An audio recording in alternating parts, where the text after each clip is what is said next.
പൗരത്വ നിയമത്തിനെതിരായ പ്രക്ഷോഭത്തിൽ രജിസ്റ്റർ ചെയ്ത കേസുകൾ പിൻവലിക്കാൻ സർക്കാർ അനുമതി. ആകെ രജിസ്റ്റർ ചെയ്ത 835 കേസുകളിൽ ഗൗരവ സ്വഭാവമില്ലാത്തവയാണ് പിൻവലിക്കുക.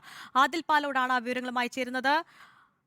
അതിൽ നേരത്തെ തന്നെ പ്രതിപക്ഷം പ്രതിഷേധവുമായി രംഗത്തെത്തിയിരുന്നു. കേസുകൾ പിൻവലിക്കാത്തതിൽ പ്രതിഷേധിച്ച് ഇപ്പോൾ ഗൗരവ സ്വഭാവമില്ലാത്ത കേസുകളാണ് പിൻവലിക്കാൻ തീരുമാനമായിരിക്കുന്നത്. കൂടുതൽ വിവരങ്ങൾ. പൗരത്വ നിയമവുമായി ബന്ധപ്പെട്ട് വലിയ തോതിലുള്ള പ്രക്ഷോഭം 2019 മുതൽ ഉണ്ടായിട്ടുണ്ട്. ഇപ്പോൾ പൗരത്വ നിയമത്തിൻ്റെ ചട്ടങ്ങൾ പുറത്തിറക്കിയതിനു ശേഷം അത് ലോക്സഭാ തെരഞ്ഞെടുപ്പിൻ്റെ കൂടി പശ്ചാത്തലത്തിൽ ചർച്ചയായിരിക്കെ പ്രതിപക്ഷം വലിയ തോതിൽ വിമർശനം ഉന്നയിച്ചിരുന്നു.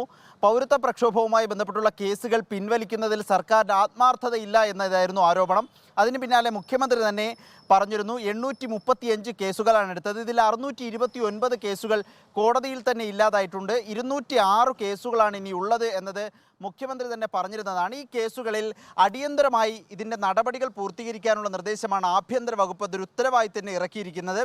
എത്രയും വേഗം ഇത് സംബന്ധിച്ചുള്ള നടപടികൾ കോടതിയിൽ റിപ്പോർട്ട് സമർപ്പിക്കേണ്ടതെങ്കിൽ അങ്ങനെ ആ നിലയിൽ നടപടികൾ പൂർത്തീകരിച്ച് കേസുകൾ പിൻവലിക്കാൻ ആവശ്യമായ ഒരു നടപടിക്രമങ്ങൾ പൂർത്തീകരിക്കണമെന്ന നിർദ്ദേശമാണ് ആഭ്യന്തര വകുപ്പ് ഇപ്പോൾ നൽകിയിരിക്കുന്നത്. പ്രത്യേകിച്ച് പ്രതിപക്ഷത്തിൻ്റെ വിമർശനത്തിൻ്റെ കൂടി പശ്ചാത്തലത്തിലാണ് തീരുമാനമെന്ന് മനസ്സിലാക്കണം.